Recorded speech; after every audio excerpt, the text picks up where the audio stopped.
Hi guys, I'm back again. So medyo matagal akong hindi nakapag-vlog ng sapatos. No, may mga dumating sa akin na sapatos pero hindi ko siya na-i-vlog. Ngayon lang ako ulit nakagawa ulit ng vlog, no. Ngayon guys, may dumating sa akin na sapatos. Isang Chinese brand na sapatos. At meron silang bagong endorser nito, so alam niyo na siguro kung sino yung bagong endorser, no? Si Kyrie Irving. So ito yun guys, yung sapatos natin na na-score natin, yung Anta Shockwave 5 Shock the Game. Yan guys. At ito yung nasa loob. Ang colorway niya is Magic Potion. May gumagamit na nito sa PBA, si Aline Maliksi. Yan. Nakikita ko to sa nung during All Filipino Cup, suot niya to. At ganitong colorway mismo. Yung kay Kyrie Irving naman, hindi naman siya yung ito talaga na kasi meron pang Shockwave 5 na Pro, which is konti lang naman difference nilang dalawa. No? Pero ito, possible to, gagamitin talaga to ni Kyrie Irving this coming NBA season. So guys, ito yung Shockwave 5 Magic Potion. Pataganda. Diba? Ayop sa ganda ng shape niya. Pero kung mapapansin nyo guys, siya? Medyo hindi siya malapad. So slim. Pero ako, kasya naman sa akin, actually size 10 lang talaga ako. Yung sa leaning ko na 8082, size 10 lang talaga ako kasi medyo palapad yun. Dito, magdadagdag ako ng half size. So kayo guys, kung bibili rin kayo dito, mostly sa mga Anta kasi medyo slim siya no? So dito, dapat mag-half size up ka. Para lang hindi naman siya, kasi yung difference lang naman dun sa half size na yun is half centimeter, 0.5 centimeter lang din. So maliit lang, maliit na bagay. Ito, napakasakto sa akin guys. Yung grip ng sapatos dun sa paa mo, saktong-sakto, hindi siya ipit. Talagang swak lang yung paglapat ng paa mo, kapit na kapit yung side ng paa mo dito, no? Kapit na kapit siya. Yun. Tapos punta tayo sa colorway niya. So light blue. Then meron siyang blue, purple, red, and white. Ito mapapansin natin yung meron siyang parang sa Adidas na foam dito na part na to sa sapatos niya. Then ayun, yung sa ilalim makikita natin carbon fiber. May nakalagay carbon fiber siya. Then napapansin ko dito sa outsole niya matigas. So meaning pagka matigas, kung sa Nike pa to is extra durable rubber, no? Yung pwede siya pang outdoor. So ito, sigurado ako, ayan, kahit na ako, pwede ko tong ilaro sa outdoor. Ayan. Tingnan natin yung pair. Pakaganda guys, diba? Ano masasabi nyo? Itong colorway na to, isa sa pinakamabili na colorway ng Anta Shockwave 5.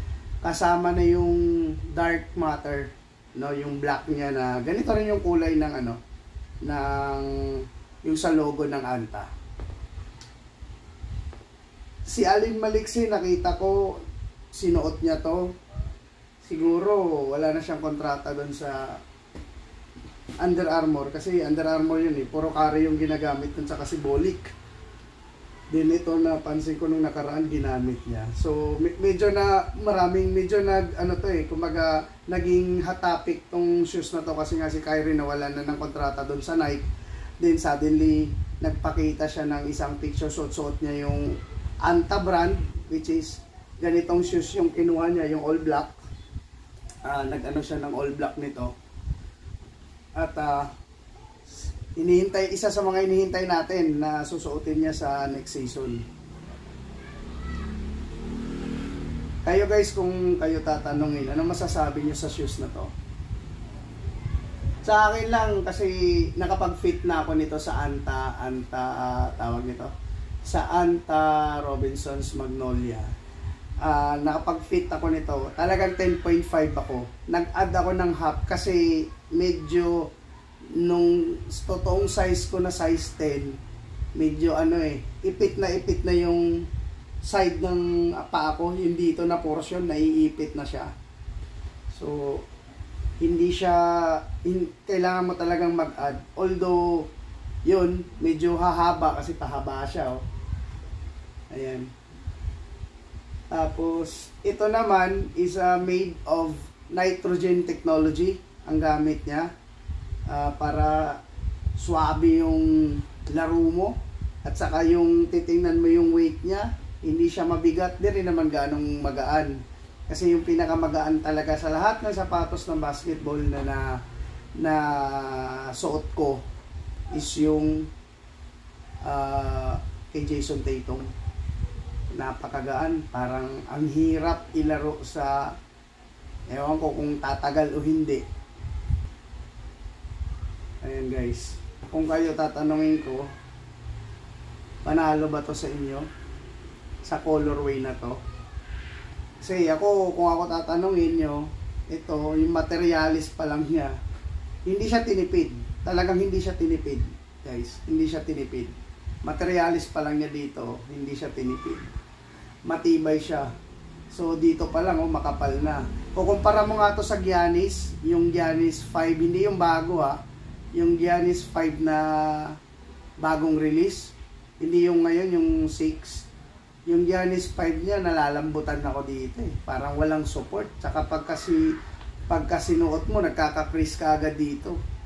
May crease ka agad siya pagka sinuot mo. Kasi parang malambot siya Para siyang, yung materials niya nasa precision, Parang ganun lang Pero hindi naman siya precision talaga. Pero yung lambot lang.